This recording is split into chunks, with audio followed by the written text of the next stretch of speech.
प्रभु जीशुख्रीष्ट नाम प्रतिदिन रोटी रे आपण मानक पुणी स्वागत करुछु। आज जून मास 23 तारिख रविवार दिन 2024 वर्ष।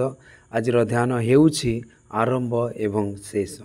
प्रभु कहती मु अल्फा एवं ओमेगा आरंभ एवं शेष अटे। प्रकाशित वाक्य 1:8 पद।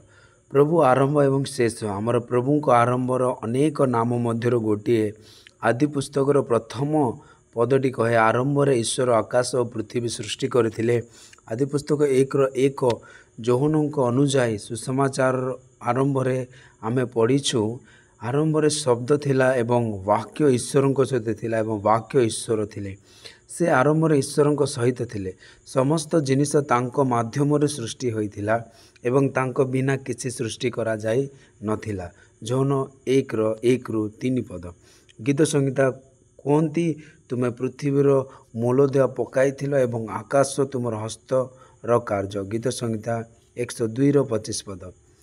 से कवि संत थिरुभालुवर जड़े ख्रीस्टियन थिले जहाँ तांको द्वारा लिखित प्रथम थिरुकुलारू स्पष्ट होइछि जो कह जाइछि अनंत ईश्वर समग्र जगतर आरंभ एवं सृष्टिकर्ता। से लिखिथिले जदिओ असंख्य देवता एवं सेमानक नाम हुए तो तांको समय लोकप्रिय होई थाई पारे। तमिल रे एक कविता रचना करुथिबा प्रत्येक व्यक्ति एक देवतांकर प्रशंसा करी लिखंती जेपरि आह्वानर गीत। किंतु थिरुभालुवर जेहोवा ईश्वर प्रभु ईश्वर बोली कहिथिले। प्रभु केवल आरंभ नुहंती बरं से मध्य शेष। से हेउचंती आमेन। शास्त्रर शेष भाग आमेन शब्द सहित प्रकाशित हुए। प्रकाशित वाक्य 22:21 पद। सते जेपरि आरंभर ईश्वर शास्त्र को शेषर ईश्वर भाव दस्तखत करिबा। प्रकाशित वाक्य 3:14 पद। प्रभुଙ୍କ नाम उपरे ध्यान करने को प्रस्तुत करे एवं आमको तांको प्रशंसा उपासना करने को डाके। एमाने कहती आमेन विश्वस्त एवं प्रकृत साक्षी ईश्वर सृष्टिर आरंभ। प्रकाशित वाक्य 3:14। हितोपदेश पुस्तक अध्याय 8 रे थिबा भविष्यवाणी पदगुड़िक देखंतु। मो अनंत कालरू आरंभरू पृथ्वी पूर्वर स्थापित होइथिली। जेतेबेले कौनसी गभीरता नथिला सेतेबेले मते अणा जाइथिला।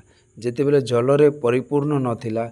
हितोपदेश 8:23-24 पद। तापरे मु जणे गुरु कारीगर भावरे तांको पाखरे थिली एवं मु प्रतिदिन तांको आनंदरे थिली। तांको सम्मुखरे सर्वदा आनंदित हेउथिली। तांको वास करुथिबा जगतरे आनंद करुथिली एवं मनुष्य पुत्र मानक सहित मोर आनंद थिला। हितोपदेश 8:30-31 पद।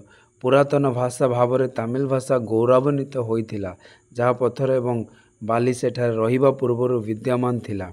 किंतु आमर प्रभु दिनर प्राचीन एवं ब्रह्मांड प्रतिष्ठा हेबा पूर्वर एवं से ब्रह्मांड प्रतिष्ठा करिबा पूर्वर मध्य विद्यमान।